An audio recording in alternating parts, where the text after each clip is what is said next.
Topic में हम करारोपण के प्रभाव के बारे में पढ़ेंगे। करारोपण के विभिन्न सिद्धांत कौन कौन से हैं उसके हम पहले वीडियो में पढ़ चुके हैं। आज की वीडियो में हम केवल कि करारोपण का क्या प्रभाव पड़ता है अर्थव्यवस्था के ऊपर उसके बारे में हम पढ़ेंगे। अब देखिए, जब सरकार क्या करती हैं, अपने खर्चों को पूरा करने के लिए टैक्स लगाती हैं, तो उसे इस बात का ध्यान रखना पड़ता है कि उस टैक्स का, उन करों का आर्थिक जीवन पर क्या प्रभाव पड़ता है। जो प्राचीन अर्थशास्त्री थे वो तो क्या मानते थे कि सरकार के जो कर हैं वो एक तरह से क्या होना चाहिए, न्यूनतम होना चाहिए, क्योंकि सरकार एक तरह से अर्थव्यवस्था में किसी प्रकार का कोई हस्तक्षेप नहीं करना चाहिए, इस बात पे वो विश्वास रखते थे। लेकिन वर्तमान समय की अगर हम बात करते हैं तो विभिन्न आर्थिक उद्देश्य होते हैं, उनको प्राप्त करने के लिए करारोपण जो है वो एक तरह से महत्वपूर्ण उपकरण हम कह सकते हैं। ठीक है, मतलब जो करारोपण है उससे किसी देश की उत्पादन व्यवस्था, वितरण है, आर्थिक स्थिरता है, इन सभी पर महत्वपूर्ण प्रभाव पड़ता है। तो प्रोफेसर डाल्टन जो है उन्होंने क्या बताया कि जो करारोपण है उसका अर्थव्यवस्था पर 3 प्रकार से प्रभाव होता है। यह जो प्रभाव होता है प्रोफेसर डाल्टन ने उसे 3 भागों में विभाजित किया है। उत्पादन पर प्रभाव, वितरण पर प्रभाव और तीसरा है करारोपण के अन्य प्रभाव। तो सबसे पहले हम पढ़ते हैं कि करारोपण का उत्पादन पर क्या प्रभाव पड़ता है। तो प्रोफेसर डाल्टन क्या कहते हैं कि करारोपण का उत्पादन पर 3 तरीके से प्रभाव होता है। कार्य करने और बचत करने की योग्यता पर प्रभाव हो सकता है, या फिर दूसरा कार्य करने और बचत करने की इच्छा पर प्रभाव है, और तीसरा आर्थिक साधनों के स्थानांतरण पर प्रभाव। तो सबसे पहले हम देखते हैं कि कार्य करने की योग्यता पर क्या प्रभाव पड़ता है। ठीक है, जब किसी भी अर्थव्यवस्था में कर लगाए जाते हैं तो कर लगाने से जो करदाता हैं उनकी क्रय शक्ति क्या हो जाती है, कम हो जाती है। ठीक है, माना कि उनकी आय कितनी है, 100 रुपये है, अब 10 रुपये उन्होंने माना कि टैक्स के दे दिए हैं, तो अब उनके पास में कितने बचे, 90 रुपये। तो उनकी जो क्रय करने की शक्ति है अब कितनी है, 90 रुपये की है। टैक्स लगने से पहले वो कितना क्रय कर सकते थे, 100 रुपये के बराबर। इसका मतलब जब टैक्स लगता है तो टैक्स लगने से, करों के लगने से करदाता की जो क्रय शक्ति है वो कम हो जाती है। ठीक है, और जब वो करों का भुगतान करते हैं तो एक तरह से क्या करना पड़ता है उनको, अपनी जो आवश्यकता है, ठीक है, अपने जो खर्चे हैं उनको एक तरह से कम करना पड़ता है। ठीक है, जिससे क्या होता है, उनकी कार्य करने की जो शक्ति है, ठीक है, कार्य करने की शक्ति पर एक तरह से प्रतिकूल प्रभाव पड़ता है। ठीक है, और जब निर्धन लोगों के ऊपर कर लगाया जाता है तो उनका जीवन स्तर पहले से और नीचे गिर जाता है, और जीवन स्तर अगर नीचे की ओर गिर जाता है इसका मतलब उनकी कार्य करने की जो शक्ति है वो एक तरह से क्या हो जाती है, कम हो जाती है। ठीक है, लेकिन अगर धनी व्यक्ति हैं उनके ऊपर अगर टैक्स लगाया जाता है तो कार्य करने की उनकी जो योग्यता है, कार्य करने की जो क्षमता है उसके ऊपर प्रभाव नहीं पड़ता है, बल्कि क्या होता है, कार्य करने की जो योग्यता है, कार्य करने की जो क्षमता है वो बढ़ जाती हैं। क्यों बढ़ जाती हैं, क्योंकि जब उनसे करों के रूप में अतिरिक्त आय ले ली जाती है तो विलासिताओं पर उनका जो खर्चा है वो क्या होगा, कम हो जाता है। ठीक है, धनी व्यक्तियों की हम बात कर रहे हैं, और विलासिता वस्तुओं पर जब उनका खर्चा कम हो जाता है तो उनकी कार्य करने की जो क्षमता है वो क्या होगी, बढ़ेगी। ठीक है, तो ये हमारा कार्य करने की क्षमता पर क्या प्रभाव पड़ेगा वो हमने देखा है। ठीक है, अब दूसरा हम देखते हैं बचत करने की योग्यता पर क्या प्रभाव पड़ेगा। ठीक है, पहला जो हमारा पॉइंट था क्या था, कार्य करने और बचत करने की योग्यता पर प्रभाव। तो हमने देखा कि कार्य करने की जो उनकी क्षमता है, योग्यता है, उस पर क्या प्रभाव पड़ता है। ठीक है, अब हम देख रहे हैं बचत करने की योग्यता पर क्या प्रभाव पड़ता है। ठीक है, जब कर लगाए जाते हैं तो कर लगाने से क्या होता है, लोगों के द्वारा जो बचत की जाती है, ठीक है, बचतों में एक तरह से क्या हो जाती है, कमी हो जाती है, मतलब बचत करने की जो उनकी योग्यता है उन पर प्रतिकूल प्रभाव पड़ता है। ठीक है, 100 रुपये में से अगर उन्होंने 10 रुपये टैक्स के रूप में दे दिए हैं तो अब उनके पास में कितने बचे हैं, 90 रुपये। ठीक है, उनको खर्चा किस में से करना है, इस 90 रुपये में से। तो ऐसी स्थिति में उनकी बचत करने की जो क्षमता है वो क्या हो जाएगी, कम, क्योंकि कर लगने से लोगों की क्रय शक्ति क्या होगी, कम। पहले वो 100 रुपए की वस्तु खरीद सकते थे और अब कितनी खरीद सकते हैं, केवल 90 की, ठीक है। तो क्रय शक्ति कम हो जाती है, इसलिए वो बचत नहीं कर पाते हैं, या उनकी बचतें जो है वो एक तरह से क्या हो जाती हैं, कम हो जाती हैं।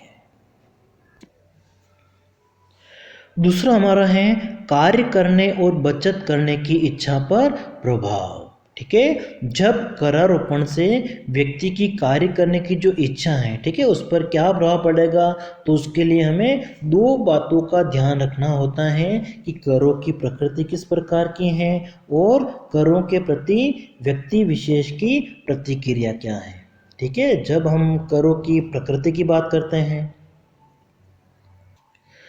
कर अगर प्रत्यक्ष प्रकार के होते हैं, ठीक है, प्रत्यक्ष कर होते हैं, तो प्रत्यक्ष करों से क्या होता है, कार्य करने की जो इच्छा है उन पर विपरीत प्रभाव पड़ता है, ठीक है। लोगों जैसे अपना जो आयकर चुकाते हैं, ठीक है, अपनी आय में से चुकाते हैं, माना कि 10,000 आए हैं और 2,000 रुपये उन्होंने टैक्स के दे दिए हैं, तो ये क्या करता है, उनके कार्य करने की जो इच्छा है उस पर विपरीत प्रभाव डालता है। लेकिन जो अप्रत्यक्ष कर होते हैं, ठीक है, उन पर कोई विपरीत प्रभाव नहीं पड़ता है। मतलब उसने कोई वस्तु खरीदी है 100 रुपए की और उसमें अगर 10 रुपये टैक्स के हैं, ठीक है, तो वो उसको इतना प्रभावित नहीं करता है, ठीक है। तो जो अप्रत्यक्ष कर होते हैं वो कार्य करने की इच्छा पर विपरीत प्रभाव नहीं डालते हैं, लेकिन जो प्रत्यक्ष कर हैं वो कार्य करने की इच्छा पर विपरीत प्रभाव डालते हैं।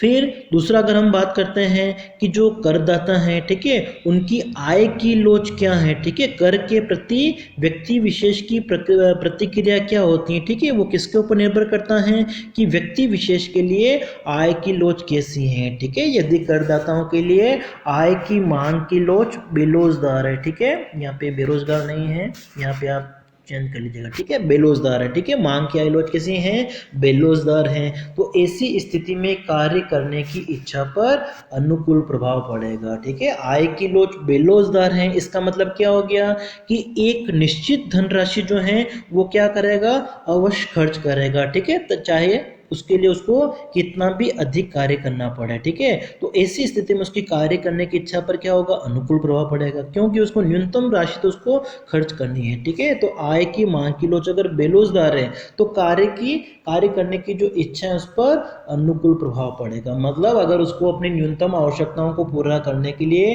500 रुपए की आवश्यकता है, ठीक है, न्यूनतम, तो ये जो न्यूनतम अनिवार्य आवश्यकताएं हैं इनके लिए मांग की आय लोच कैसी होगी, बेरोजगार।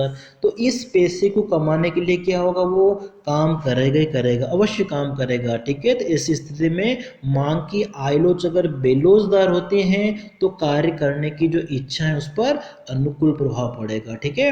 और व्यक्ति की आय की लोच अगर अधिक है, ठीक है, माना कि उसकी आय कितनी है, 1,000 रुपये है, लेकिन न्यूनतम उसकी जो आवश्यकताएं हैं वो अगर 500 रुपये में पूरी हो जाती हैं, ठीक है, तो ऐसी स्थिति में कार्य करने की इच्छा पर प्रतिकूल प्रभाव पड़ेगा, ठीक है। अब इसी का हमारा दूसरा भाग है बचत करने की इच्छा पर प्रभाव, ठीक है। सामान्यतः अगर हम देखते हैं तो करारोपण से क्या होता है, बचत करने की जो इच्छा है उस पर प्रतिकूल प्रभाव पड़ता है, क्योंकि देखिए जब वस्तुओं पर टैक्स लगता है, ठीक है, तो टैक्स लगने से क्या होगा, जो वस्तुओं की कीमत है वो बढ़ जाएगी, और कीमत बढ़ जाती है तो वो अपना जो वर्तमान उपभोग है वो कम नहीं करते, लोग क्या करते हैं, अपनी बचतों का प्रयोग करने लग जाएंगे, ठीक है। इसका मतलब क्या होगा, जो उनकी बचतें हैं वो घट जाती हैं, ठीक है। लेकिन यदि लोग अपने भविष्य के प्रति अगर जागरूक रहते हैं तो ऐसी स्थिति में वो क्या करेंगे, अपना जो उपभोग है उसमें कुछ कटौती वो कर सकते हैं, क्यों, क्योंकि वो भविष्य के लिए कुछ बचा के रखना चाहते हैं, ठीक है। उसके बाद में हमारा पॉइंट है आर्थिक साधनों के स्थानांतरण पर प्रभाव।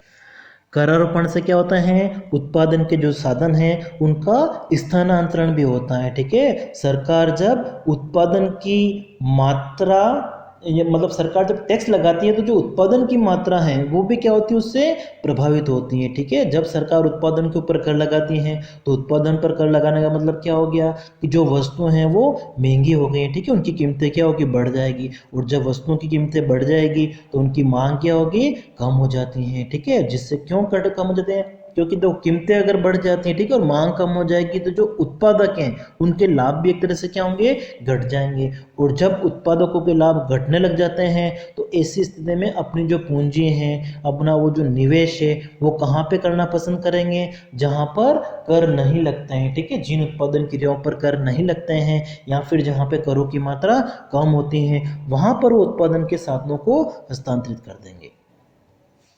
दूसरा जो हमारा पॉइंट है, करारोपण का वितरण पर क्या प्रभाव पड़ता है, ठीक है। वितरण का मतलब आय और जो संपत्ति की विषमता है, असमानता है, उस पर क्या प्रभाव पड़ता है, ठीक है। जब अर्थव्यवस्था में सरकार के द्वारा कर लगाते हैं तो कुछ कर तो क्या करते हैं, असमानता में वृद्धि करते हैं, लेकिन कुछ कर क्या करते हैं, आय और संपत्ति की जो असमानता है उसमें कमी लाते हैं, ठीक है। करारोपण का आय पर क्या प्रभाव पड़ेगा, वितरण पर क्या प्रभाव पड़ेगा, ये किसके ऊपर निर्भर करता है कि करों की जो प्रकृति है वो किस प्रकार की है, ठीक है। करों की प्रकृति का मतलब कि कर अगर प्रगतिशील है, ठीक है, प्रगतिशील करों में क्या होता है, आय में वृद्धि के साथ साथ में करों की दर भी बढ़ती जाती है। तो ऐसी स्थिति में क्या होगा, प्रगतिशील करों से आय एवं संपत्ति की जो असमानता है वो कम होगी, क्योंकि प्रगतिशील कर जिन लोगों की आय का स्तर ऊंचा होता है उन पर टैक्स अधिक लगाया जाता है, ठीक है। और अगर कर कैसा है, आनुपातिक कर है, तो आनुपातिक करों से क्या होता है, आय और संपत्ति की जो स्थिति है उसमें किसी प्रकार का कोई परिवर्तन नहीं होगा, ठीक है, वो वैसे की वैसी बनी रहती हैं। जबकि जो प्रतिगामी कर होते हैं, ठीक है, जिसमें आय बढ़ने के साथ साथ में करों की दर क्या हो जाती है, कम हो जाती हैं। तो इससे अर्थव्यवस्था में क्या होगा, आय और संपत्ति की जो असमानता है वो बढ़ती है, ठीक है। प्रत्यक्ष कर नहीं होगा, ठीक है, यहाँ पे कौन सा कर होगा, प्रत्यक्ष कर, ठीक है। जो प्रत्यक्ष कर हैं वो क्या करेंगे, आय और संपत्ति की असमानता में कमी लाते हैं। क्योंकि देखो प्रत्यक्ष कर जैसे आय कर है, तो आय कर किनको देना है, जिनकी आय का स्तर क्या है, ऊंचा है, ठीक है। तो आय का ऊंचा स्तर होने पर करों की मात्रा क्या होती है, अधिक होती है। तो जो प्रत्यक्ष कर होते हैं वो आय एवं संपत्ति की विषमता को कम करते हैं, ठीक है। इसका उद्देश्य ये होता है प्रत्यक्ष कर का कि जिन लोगों की आय का स्तर ऊंचा है उन पर कर लगाया जाता है, ठीक है, ताकि आय एवं संपत्ति की जो विषमता है उसमें कमी आ जाए। जबकि जो अप्रत्यक्ष कर हैं, ठीक है, वो इस प्रकार का कोई प्रभाव नहीं डालते हैं, क्योंकि अप्रत्यक्ष कर तो क्या होता है, जैसे हम कोई वस्तु खरीदते हैं, वस्तु के मूल्य में जोड़ा होता है, तो वो प्रत्येक व्यक्ति चुकाएगा जो उस वस्तु का प्रयोग करता है।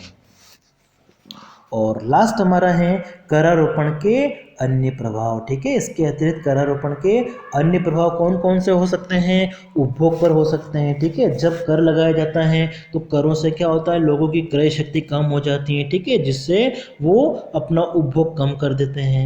अगर जो कर हैं निर्धन व्यक्तियों पर लगाए जाते हैं तो उनके जीवन स्तर पर एक तरह से बुरा प्रभाव पड़ता है, ठीक है। इसलिए जो निम्न आय के व्यक्ति हैं उनको एक तरह से प्रत्यक्ष करों से मुक्त रखा जाता है, ठीक है। जो सामान्य जिनकी आय का स्तर होता है, ठीक है, उन पे भी एक तरह से करों की दर क्या होती है, कमी होती है। लेकिन जिनकी आय का स्तर ऊंचा होता है, ठीक है, उन पर टैक्स अधिक लगाया जाता है, ठीक है। तो उपभोग पर प्रभाव हो गया है। फिर दूसरा हमारा है आर्थिक स्थिरता पर प्रभाव, ठीक है। बहुत सारे अर्थशास्त्री हैं वो क्या मानते हैं कि करारोपण जो है उसका एक उद्देश्य होना चाहिए, मुख्य उद्देश्य क्या होता है, आर्थिक स्थिरता, ठीक है। अर्थव्यवस्था में जो उतार चढ़ाव होते हैं, ठीक है, मुद्रास्फीति संकुचन की जो स्थिति आती है उसको एक तरह से स्थिर बनाए रखने के लिए करारोपण का प्रयोग करना चाहिए, ठीक है। करारोपण से मतलब जो पैसा मिल रहा है सरकार को, जो आय मिल रही है, ठीक है, उसको ज़्यादा महत्व नहीं देना चाहिए, ठीक है। क्या प्रयास करना चाहिए सरकार को कि करारोपण के माध्यम से अर्थव्यवस्था में जो भी तत्व आर्थिक स्थिरता को प्रभावित करते हैं, ठीक है, जैसे कर से क्या होता है, उपभोग पर प्रभाव पड़ता है, विनियोग पर प्रभाव पड़ता है, और उपभोग और विनियोग क्या करते हैं अर्थव्यवस्था में, आर्थिक स्थिरता को प्रभावित करते हैं, ठीक है। तो इस बात का सरकार को ध्यान रखना चाहिए, ठीक है। जब मांग बढ़ती है तो मांग बढ़ने से उत्पादन बढ़ता है, उत्पादन बढ़ने से जो व्यापारिक क्रियाएं हैं, जो आर्थिक क्रियाएं हैं, रोजगार है, इन सब क्या होता है, बढ़ता है। लेकिन इसका उल्टा यदि उपभोग कम हो जाता है, ठीक है, तो इन सभी आर्थिक क्रियाओं में क्या हो जाती है, कमी आ जाती है, मंदी की स्थिति आ जाती है। तो मंदी और तेजी की जो स्थिति आती है, ठीक है, उसको एक तरह से नियंत्रित करने का प्रयास करना चाहिए करारोपण के माध्यम से। ठीक है, जब अर्थव्यवस्था में मुद्रास्फीति की स्थिति है तो सरकार को क्या करना चाहिए, करों की मात्रा में वृद्धि करके अतिरिक्त क्रय शक्ति को ले लेना चाहिए। और जब मंदी की स्थिति है तो सरकार को करों की मात्रा में कमी करके और लोगों की जो क्रय शक्ति है उसको बढ़ाने का प्रयास करना चाहिए। फिर तीसरा हमारा है करों का नियमन का प्रभाव, ठीक है, रेगुलेटरी इफेक्ट ऑफ टैक्सेस, ठीक है, जो कर हैं उनका आर्थिक जीवन पर भी बहुत सारे प्रभाव पड़ते हैं, ठीक है, इसलिए सरकार को इन सभी का ध्यान रखना चाहिए। जैसे सरकार अगर कुछ वस्तुओं पर अधिक मात्रा में कर लगा के उन वस्तुओं के उपभोग को, उत्पादन को नियमित कर सकती हैं, ठीक है।